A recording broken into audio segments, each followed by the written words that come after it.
મળતી માહિતી મુજબ શહેર કોંગ્રેસ પ્રમુખ વિપુલ ઉદનાવાલાના નેતૃત્વ સામે લાંબા સમયથી કાર્યકરોમાં નારાજગી સળગી રહી હતી. તાજેતરમાં યોજાયેલી વિસાડેલીમાં પ્રમુખની ગેરહાજરીએ આંતરિક વિવાદને વધુ વેગ આપ્યો હતો. આ ગેરહાજરીને કારણે સંગઠનમાં મતભેદો ખુલ્લેઆમ સામે આવ્યા હોવાનું કાર્યકરોનું કહેવું છે.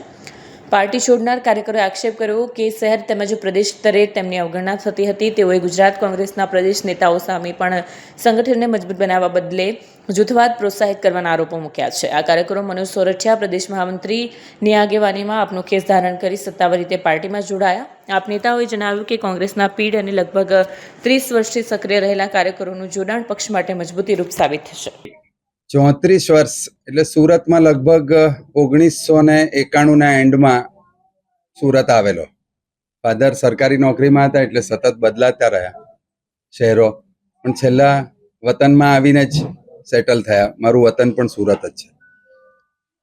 ત્યારથી અત્યાર સુધીની મારી આખી રાજનીતિક કેરિયર કોંગ્રેસમાં ખૂબ સરસ રીતે કામ કર્યું, ખૂબ મહેનત કરી અને કોલેજ સમયથી જ્યારથી શરૂ કર્યું ત્યારથી ગઈકાલ સુધી, પરમ દિવસ સુધી કોંગ્રેસને મજબૂત કરવા માટે બને એટલા પ્રયત્ન કર્યા, મજબૂતી લાવવા માટે ખૂબ મહેનત કરી, પણ એ મહેનત કેમ ફળી નહીં? આજે સવાલ એ આવે કે ત્યાં આટલા બધા વર્ષોથી અમે શું કર્યું હોય? અમે કરવાનો બહુ પ્રયત્ન કરીએ છીએ, પણ આ અમારી જે કોંગ્રેસ પક્ષની નેતાગીરી હતી તે લોકો સ્વીકારવા જ તૈયાર નથી. મહેનતુ માણસ હોય એટલે એને કોરાણે મૂકી દેવાનો, કોઈ ગ્રુપનો હોય એટલે બાજુ પર મૂકી દેવાનો, કોઈને ઠેકાણે પાડી દેવાનો, કોઈની ટિકિટ કાપી નાખવાની, કોઈને હોદ્દા પર નહીં આવવા દેવાનું. સતત આ જ કામગીરીમાં બધા રચેલા પચેલા. આમાંથી અમે કોંગ્રેસ રમતા રમતા ક્યારે હું 54 વર્ષનો થઈ ગયો મને ખબર જ ના પડી.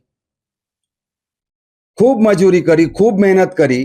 પ્રદેશ સમિતિ તરફથી જે કામગીરી સોંપાઈ, શહેર સમિતિ તરફથી જે કામગીરી સોંપાઈ, એ કામગીરી કરતા કરતા દક્ષિણ ગુજરાત આખું ફરી લીધું છે. કોઈ ગામ બાકી નથી કે જ્યાં જઈને અમે કામગીરી નથી કરી. પણ અલ્ટિમેટ એ ભાવના જ કેળવવામાં અમે નિષ્ફળ નીવડેલા. ત્યાં અમારી નેતાગીરી એમાં કોઈ સપોર્ટિવ રોલ આપી જ નહીં શકી. સતત નબળા માણસોને નેતૃત્વ આપવું, ભારતીય જનતા પાર્ટી સાથે સંકળાયેલા, ધંધાકીય રીતે સંકળાયેલા, એમની તરફથી નાણાકીય જેમને ફાયદો પહોંચતો હોય એવા જ વ્યક્તિઓ સતત ચૂંટણી લડ્યા, સારા હોદ્દા ઉપર રહ્યા, એટલે અલ્ટિમેટ રિઝલ્ટ નહીં આપી શક્યા. અને ક્યાં સુધી આવું ચાલે? પછી આ છેલ્લા જ્યારે પ્રમુખનું સંગઠન સૃજનનું આવ્યું, અમને એમ હતું કે રાહુલ ગાંધી એ કોઈક નવી સિસ્ટમ ઊભી કરી કે ભાઈ નીચેથી રજૂઆત થશે તે માણસ પ્રમુખ બનાવશું. સુરત શહેરની અંદર 70% વ્યક્તિઓએ કોઈક એક વ્યક્તિની ભલામણ કરી કે ભાઈ આ માણસ હશે તો બધા સારી રીતે ભેગા થઈને કામ કરશે, બધા જૂથના લોકો પણ ભેગા થઈને કામ કરશે અને સારું પરિણામ મળશે. જેની 10% રજૂઆત હતી તે માણસ પ્રમુખ બની ગયો. એટલે રાહુલ ગાંધીની સિસ્ટમને પણ ખાઈ ગયા છે ગુજરાત પ્રદેશના આગેવાનો. અલ્ટિમેટ કંઈ કરવું જ નથી, અને કંઈ ન જ કરવું હોય ત્યાં અમે રહીને અમારો બી કોઈ ફાયદો નથી. અમારે તો સતત કામ કરવું છે, અમને કામ મળવું જોઈએ. હું કાયમ ઘણી વખત બધાને કહું છું, આગેવાનોને કહું છું, કાર્યકરોને કહું છું, લોકોને કહું છું કે અમે સ્કિલ્ડ વર્કર છીએ. અમને કામ નહીં મળે તે નહીં ચાલે. સતત કામ જોઈએ અમને લોકોને. અને એમાં ને એમાં અમે પરિવાર તરફ પણ ધ્યાન નથી આપ્યું કે 34 વર્ષ સુધી અમે લોકો પાર્ટી માટે એટલા ખંતથી મહેનત કરી છે.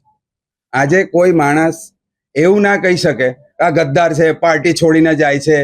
મારા માટે કે અમારા આ સાથીદારો માટે કોઈ કહી શકે એમ નથી. કારણ સતત સમય આપ્યો છે, એનર્જી આપી છે, ઘરના રૂપિયા ખર્ચા કર્યા છે, ખૂબ મહેનત મજૂરી કરી છે. આજે અમને લોકોને એવું થયું કે છેલ્લા 8 મહિનાથી આ પ્રમુખ અમારા જે સુરતના મુકાયા ત્યારથી અત્યાર સુધી કોઈ મેસેજ નહીં, કોઈ જાતના ફોન કોલ્સ નહીં. બધાને ભેગા કરવા, આટલી ખરાબ પરિસ્થિતિ છે, ભાજપ સામે કોર્પોરેશનમાં 0 બેઠક છે, 0 થી સત્તા સુધીનું પ્રયાણ કરવા માટે કેટલી મજૂરી કરવી પડશે, કોઈ જાતની વાતચીત નહીં, કોઈ મેસેજ નહીં.